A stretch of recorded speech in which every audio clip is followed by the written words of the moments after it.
Welcome back students, good morning. I hope कि आप पढ़ाई कर रहे हैं। अगर आपको कोई भी प्रॉब्लम आती है तो आप जो है पूछ सकते हैं, कंफर्म कर सकते हैं, क्लियर कर सकते हैं। आप वीडियोस देखें, आप जो है अपनी बुक को कंसल्ट करें, फ्रेंड से डिस्कस करें, इस ग्रुप स्टडी करें। अब आपको बहुत ज़रूरी है आप जो है अपने दिमाग में क्लियर कर लें कि एग्जाम्स होंगे, आपको पढ़ना कंपलसरी है। ठीक है स्टूडेंट्स, कुछ मैं आपको बेसिक अभी बता देती हूँ कि मैं आपके सैम्पल पेपर्स मैंने आपके भेजे हैं। सैम्पल पेपर्स तो नहीं कह सकते हैं, हम ये कह सकते हैं मैंने आपको वर्कशीट्स अवेलेबल करवाई है। स्टूडेंट्स, वर्कशीट आप जरूर करें।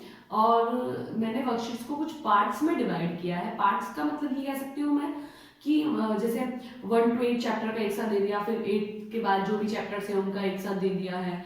थ्योरी वाली जो बुक है हमारी, उसके 3-3, 4-4, 5-5 चैप्टर, 6 चैप्टर को एक साथ हमने कवर किया है।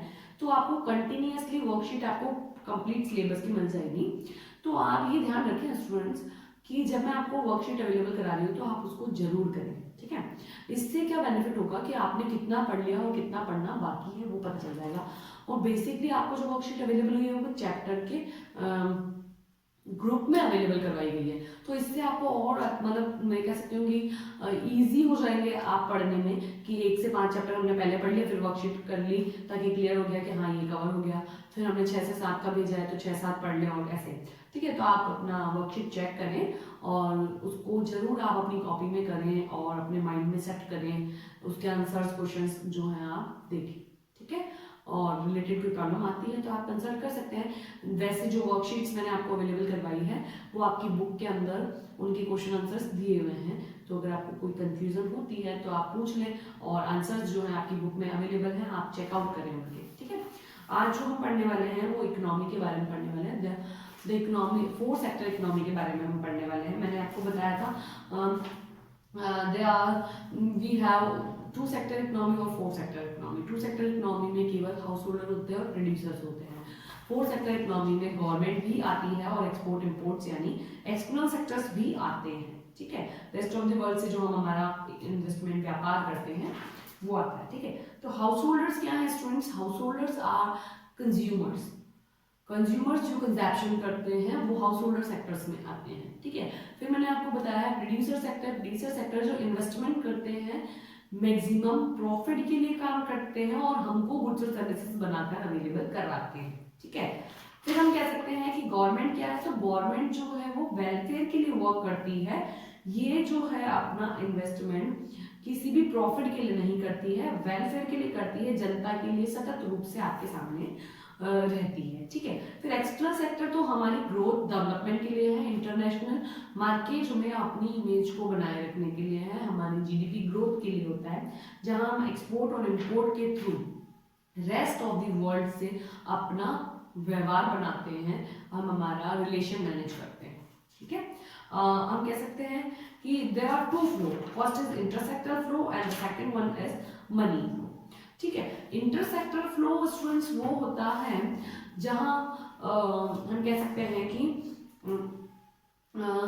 इंटरनल ही काम करता है हाउस होल्डर का प्रोड्यूसर से और प्रोड्यूसर का हाउस होल्डर से। इंटर कनेक्शन कैसा है उसको हम इंटरसेक्टर फ्लो कह सकते हैं। बिकॉज हम कह सकते हैं कि इकोनॉमी में डिपेंडेंट फैक्टर है हाउस होल्डर प्रोड्यूसर्स पे और प्रोड्यूसर्स हाउस होल्डर पे। ठीक है, दे बोथ आर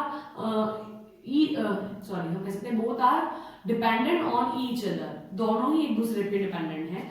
फिर हम 2 तरह के फ्लो के बारे में पढ़ते हैं, एक रियल फ्लो है, एक मनी फ्लो है। इसके बारे में मैंने आपको बताया था, एक बार फिर से मैं जो है आपको इसको बता देती हूँ कि रियल फ्लो और मनी फ्लो होता क्या है। ओके स्टूडेंट्स, तो बेस फ्लो के बारे में बताना था। तो this is the real flow. Real flow का क्या सीन रहता है स्टूडेंट्स कि ये हाउस होल्डर है हमारे और ये हमारा प्रोड्यूसर सेक्टर है। ठीक है, रियल फ्लो में आपके फिजिकल क्वांटिटीज का इंटरकनेक्शन होता है।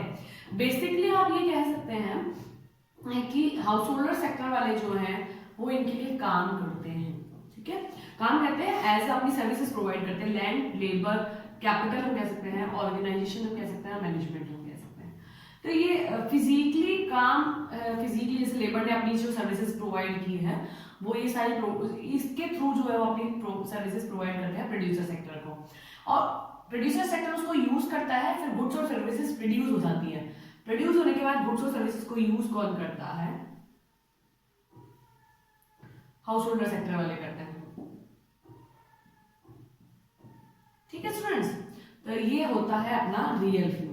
अब क्या होता है स्टूडेंट्स? Money flow. बेसिकली आपको अगर ये समझ में आएगा तो मनी फ्लो इजीली समझ में आएगा।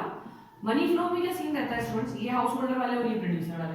मैंने आपको 2 सेक्टर इकोनॉमी के बारे में भी बताया, 4 सेक्टर के बारे में हम बाद में चले जाएंगे। ठीक है, ठीक है। तो अब ये देखिए, मनी फ्लो में क्या सीन रहता है कि जब इन्होंने काम किया था, ठीक है, तो ये इनको पे करेंगे, उसके लिए पे करा है इन्होंने। ठीक है, अब क्या सीन होगा? जब इन्होंने गुड्स और सर्विसेज को यूज की तो वो फ्री में तो आई नहीं, तो उनको पे करना पड़ा उसको। ये हो गया पे। ठीक है, तो ये होता है मनी फ्लो। इससे मनी यहां तक कैसे पहुंचे और यहां से मनी यहां तक कैसे पहुंचे, ये दोनों है रियल फ्लो और मनी। इंटरसेक्टर फ्लो के 2 पार्ट होते हैं, first is real flow and second one is money flow. ठीक है, इसको हमने आपको बता दिया, ये आपकी बुक में डायग्राम दे रखा है। अगर आपको कोई प्रॉब्लम हो, कंफ्यूजन हो तो आप पूछ सकते हैं। अब मैं एक सर्कुलर फ्लो आपको बताती हूँ, जहां पे मैं आपको बताती हूँ कि इनका अगर एक कंबाइंड डायग्राम बनेगा तो वो कैसा बनेगा, जिसमें इंटरसेक्टर फ्लो के नाम से मैं इसको बनाऊंगी। तो हम ये कह सकते हैं ये इंटरसेक्टर फ्लो हो गया। ठीक है, इंटरसेक्टर फ्लो, यहाँ पर जो है हाउस होल्डर वाले होते हैं, यहाँ पर हमारे प्रोड्यूसर सेक्टर्स होते हैं। हम कह सकते हैं कि इन्होंने जो है अपनी सर्विसेज प्रोवाइड की, मैंने यहाँ लिख दिया है सर्विसेज। ठीक है, ये इन्होंने गुड्स और सर्विसेज यहाँ पर बना के दी थी। ये तो हमारा रियल फ्लो हो गया। इसके अंदर मैं मनी फ्लो बनाती हूँ। कैसे? इन्होंने इसके लिए काम किया तो इसने हाथों हाथ इसको पे भी तो किया। ये हमारे पेमेंट आपको जो मिलेगा वो कैसे मिलेगा स्टूडेंट्स? आप जैसे लैंड, लेबर, कैपिटल, ऑर्गेनाइजेशन और मैनेजमेंट अवेलेबल करवाते हैं तो उसका आपको मिलता है इंटरेस्ट। ठीक है, फिर हम कहते हैं रेंट, फिर हम कहते हैं सैलरी, फिर हम कहते हैं वेजेस और फिर हम कहते हैं प्रॉफिट। क्लियर है? ये सारी चीजों के थ्रू इसको वापस मिल गया। अब इन्होंने गुड्स और सर्विसेज यूज करी तो उसके बदले उनको पे करना पड़ा। ये आ गया पे for use goods and services. ठीक है स्टूडेंट्स, तो ये है आपका इंटरसेक्टर फ्लो। ये हो गया हमारा। इसके बाद मैं आपको बता देती हूँ कि there are 4 sectors of economy: house holder sector, producer sector, government sector and the several sectors हम बोल सकते हैं, सॉरी एक्सटर्नल सेक्टर हम बोल सकते हैं, जिसको हम एक्सपोर्ट और इंपोर्ट X-M के नाम से जानते हैं। इसके बारे में आपको नॉलेज होनी चाहिए। ये आपके फ्लो है।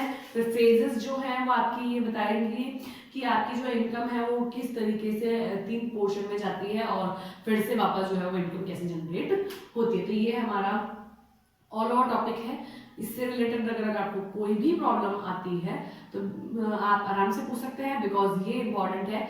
इस चैप्टर में जो मोस्ट इंपॉर्टेंट चीजें रही है स्टूडेंट्स वो ये रही है, how many type of goods, how goods. ठीक है, तो गुड्स के बारे में आपको बहुत अच्छे से नॉलेज होनी चाहिए और उसके बाद में आपको फ्लो के बारे में, इंटरसेक्टर फ्लो और इसके बारे में बहुत अच्छी सी नॉलेज होनी चाहिए।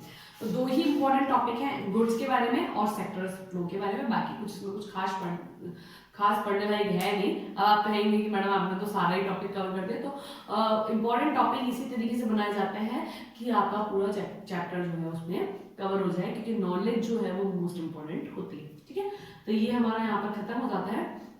नेक्स्ट क्लास में हम अगले चैप्टर को देखेंगे। आई होप कि आप पढ़ रहे हैं, आपको समझ में आ रहा है। मैं हाइलाइट्स से इसलिए बता रही हूँ कि आपको रिमाइंडेशन हो जाए कि आपने जो पुरानी वीडियो देखी थी उसमें से आपने कितना गेन किया है, आपने जो बुक पढ़ी है उसमें से आपने कितना गेन किया है। ओके, तो अगर आपको कोई भी प्रॉब्लम हो आप पूछ सकते हैं। Thank you.